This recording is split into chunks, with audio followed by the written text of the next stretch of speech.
Hello दोस्तों, नमस्कार। मैं कमलेश कुमार आप सभी का बहुत बहुत स्वागत करता हूँ अपने यूट्यूब चैनल KRC जहाँ सिलेक्शन है। तो चलिए दोस्तों, आज हम लोग फिर से इडुटेरिया का जो है प्रैक्टिस सेट लेकर आए हैं, जो 17वीं BPSC के लिए बहुत ही इंपॉर्टेंट है। आगामी जितने भी स्टेट पीसीएस होने वाले हैं, या दरोगा हो गया, रेलवे हो गया, या बिहार SSC हो गया, ऐसे बहुत सारे एग्जाम जो आगामी वर्षों में होने वाले हैं, उन सभी के लिए बहुत ही अच्छा मॉडल सेट प्रैक्टिस है। तो आप लोग जरूर देखिए और ज़्यादा से ज़्यादा शेयर कीजिए। मेरा चैनल अभी तक मोनेटाइज नहीं हुआ है, प्लीज आप लोगों से थोड़ा सा रिक्वेस्ट है कि थोड़ा मतलब मेरे को हेल्प कीजिए, क्योंकि अब जो है मोनेटाइज होने के कगार पर आ चुका है। तो आप लोगों की हेल्प की बहुत ज़रूरत है। और वीडियो अगर अच्छा लगे तो लाइक शेयर और सब्सक्राइब करना ना भूलें। तो चलिए, आज हम लोग जो है प्रैक्टिस सेट 10 लेकर आए हैं आप लोगों के लिए। इससे पहले 9 सेट हो चुके, तो आप लोग उसे जाकर जो है डिस्क्रिप्शन लिंक में उसका लिंक शेयर किया गया है, या प्ले लिस्ट जो है BPSC PT एग्जाम करके बनाया हुआ है, वहां पर सारे वीडियो आपको मिल जाएंगे। तो चलिए, आज हम लोग शुरू करते हैं प्रैक्टिस सेट 10। आज का पहला क्वेश्चन है, अबुल हसन नामक चित्रकार किस शासक का दरबारी कवि था? ठीक है, अबुल हसन नामक चित्रकार किस शासक का दरबारी कवि था? तो इसका आंसर हो जाएगा ऑप्शन सी, जहांगीर के दरबार में। ठीक है, और जहांगीर के दरबार को जो है चित्रकारी का स्वर्णयुग कहा जाता है। और शाहजहां के जो है दरबार को जो हम लोग बोलते हैं, वो स्थापत्य कला का स्वर्णकाल है। और अकबर जो है हिंदी साहित्य का स्वर्णकाल के नाम से जाना जाता है। नेक्स्ट आगे बढ़ते हैं हम लोग। निम्नांकित में से किन राज्यों की सीमा बांग्लादेश से मिलती है? ठीक है, बांग्लादेश से मिलने वाले राज्य इनमें कौन कौन है, ये बताना है। ठीक है, तो दो का आंसर डी हो जाएगा, 1 3 2 4। ठीक है, 1 3 2 4 मतलब सभी इसमें से मिलने वाले हैं। और बांग्लादेश की सीमा से मिलने वाले जो है वो मेघालय हो गया, मिजोरम हो गया, त्रिपुरा हो गया और असम भी हो गया। तो ये सभी हैं। आगे बढ़ते हैं, तीसरा नंबर क्वेश्चन है, पश्चिमी घाट की निम्नांकित पहाड़ियों का उत्तर से दक्षिण सही क्रम क्या है? पश्चिमी घाट के पहाड़ियों के बारे में पूछ रहा है कि उत्तर से दक्षिण की तरफ सही क्रम बताना है। तो तीसरा का आंसर जो हो जाएगा, ये हो जाएगा नीलगिरी की पहाड़ी, उसके बाद अन्नामलाई की पहाड़ी और फिर इलायची की पहाड़ी है। ठीक है, ये उत्तर से दक्षिण की तरफ क्रम है, तो इलायची की पहाड़ियां सबसे दक्षिण की तरफ है, ये ध्यान में रखेंगे। अगला पॉइंट है, भगवान महावीर वन्य जीव अभ्यारण्य जो है वो किस राज्य में है? तो 4 का आंसर ऑप्शन सी हो जाएगा, गोवा। गोवा की राजधानी कहाँ है? तो पणजी है। ठीक है, पणजी। नेक्स्ट है, वर्षा जल का pH मान कितना होने पर हम उसे अम्ल वर्षा की संज्ञा देते हैं? तो 5 का आंसर ऑप्शन बी हो जाएगा, 5.5 या उससे कम। ठीक है, 5.5 या उससे कम। संविधान सभा के लिए चुनाव कब हुआ था? संविधान सभा के लिए चुनाव जो हुआ था वो जुलाई 1946, जुलाई से अगस्त 1946 में हुआ था। ऑप्शन बी बिल्कुल सही है। अगला पॉइंट है, संविधान का वह कौन सा भाग है जिसे लागू करवाने के लिए व्यक्ति सीधे उच्चतम न्यायालय में जा सकता है? ठीक है, तो 7 का आंसर ऑप्शन हो जाएगा भाग 3। भाग 3 में क्या है? मौलिक अधिकार है। तो उसे लागू करवाने के लिए व्यक्ति जो है सीधे उच्चतम न्यायालय या सुप्रीम कोर्ट में जा सकता है। स्वदेशी आंदोलन की शुरुआत किस अधिवेशन के बाद हुई थी? तो 8 का आंसर ऑप्शन सी हो जाएगा, बनारस अधिवेशन। जो कब हुआ था? 1905 में हुआ था। और ये इस समय जो अध्यक्षता किए थे वो GK गोखले, मतलब गोपाल कृष्ण गोखले ने किया था।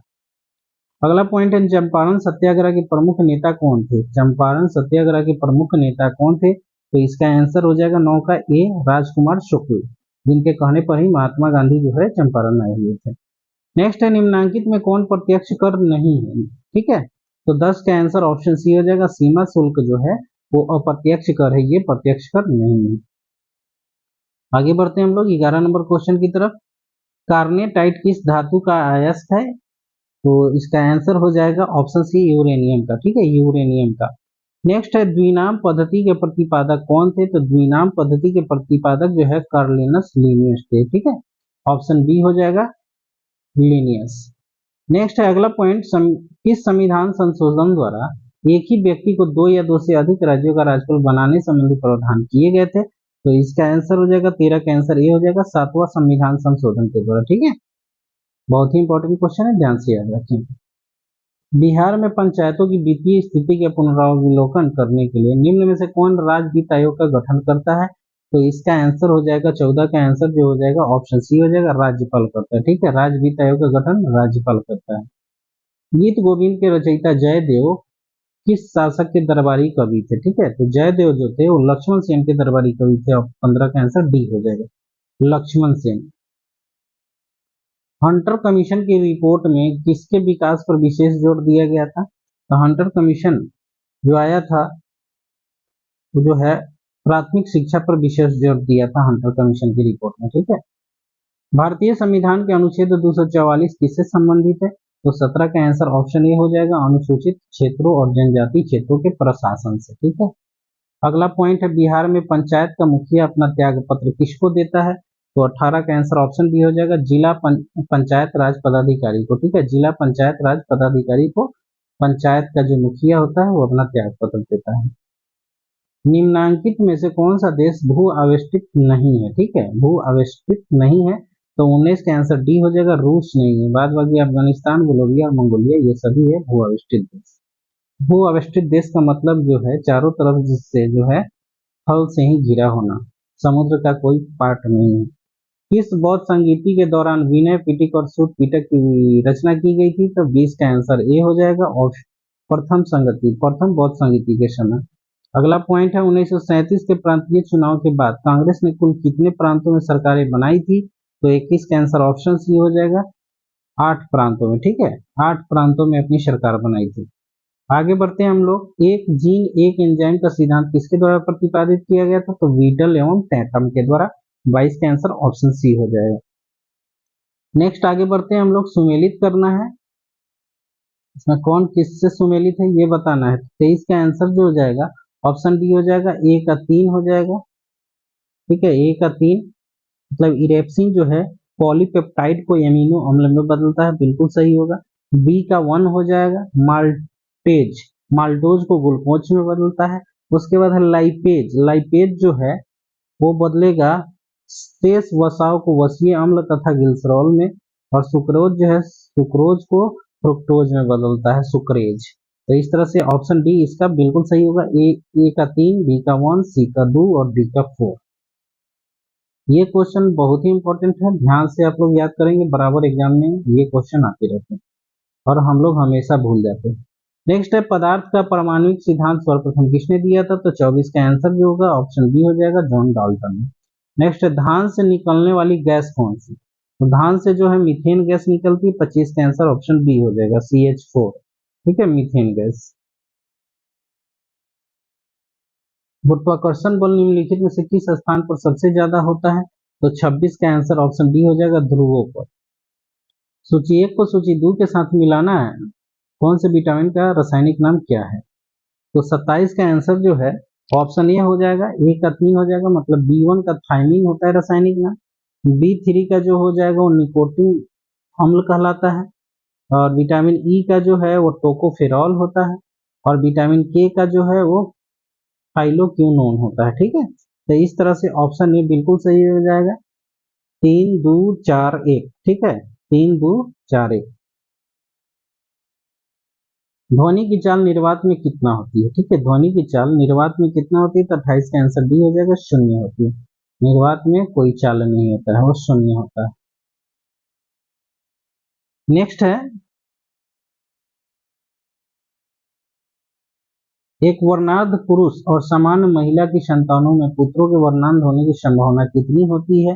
तो 29 का आंसर ऑप्शन डी हो जाएगा, 0% होती है। ऐसा कुछ नहीं है, ठीक है। वर्णांध पुरुष और सामान्य महिला की संतान में पुत्रों के वर्णांध होने की कोई संभावना नहीं है।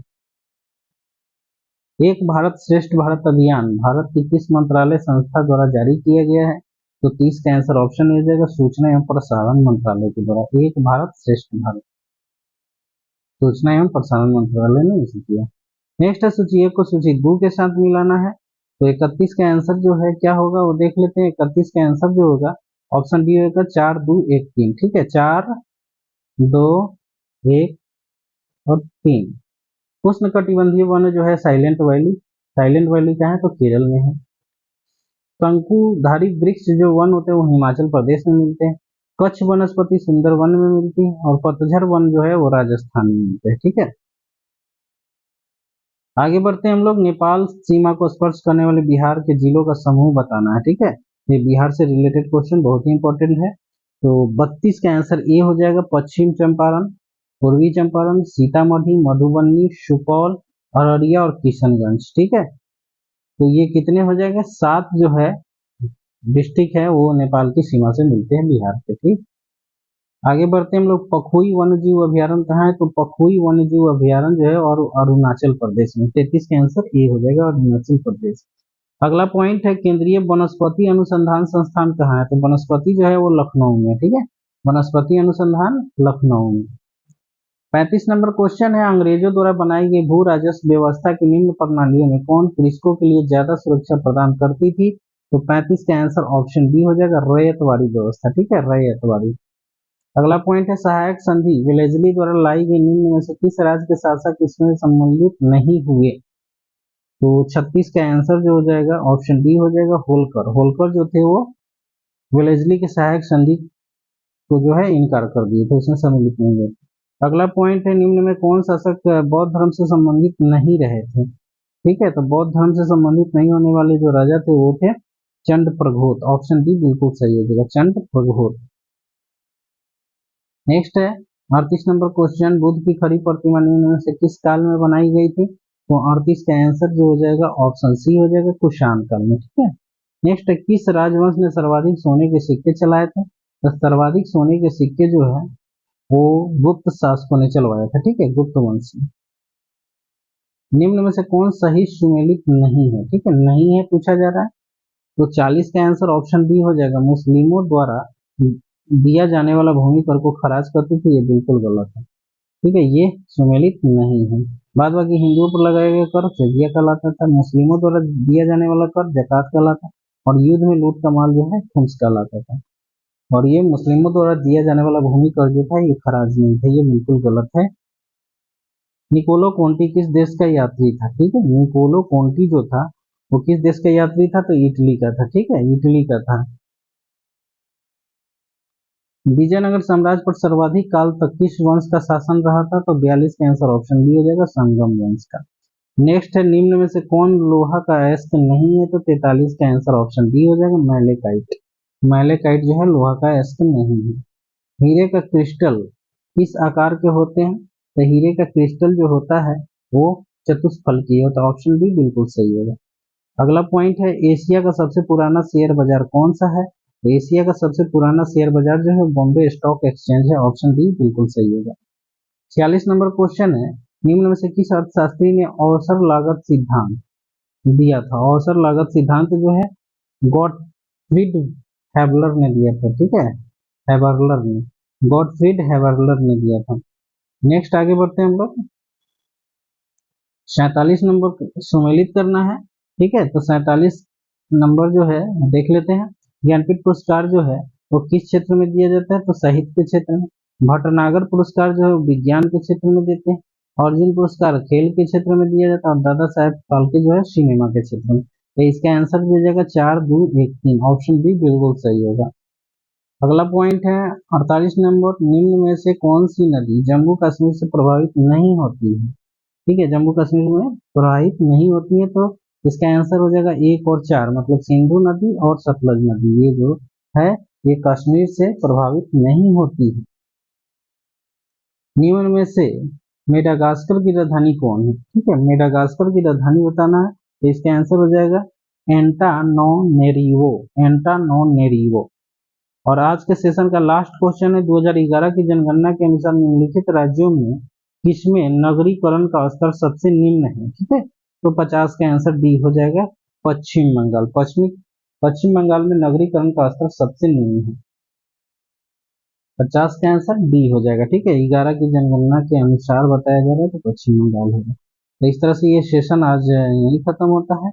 अगर आप लोग को अच्छा लगता हो तो जरूर शेयर कीजिए, सब्सक्राइब कीजिए और ज्यादा से ज्यादा देखिए इसे। ठीक है दोस्तों, तो फिर मिलते हैं अगले सेट को लेकर, सेट नंबर 11, जो आपके आगामी सभी एग्जाम्स के लिए बहुत ही महत्वपूर्ण है। तो जरूर देखिए और दोस्तों के साथ भी शेयर कीजिए। धन्यवाद दोस्तों, फिर मिलते हैं अगले वीडियो में, तब तक अपनी पढ़ाई को जारी रखें।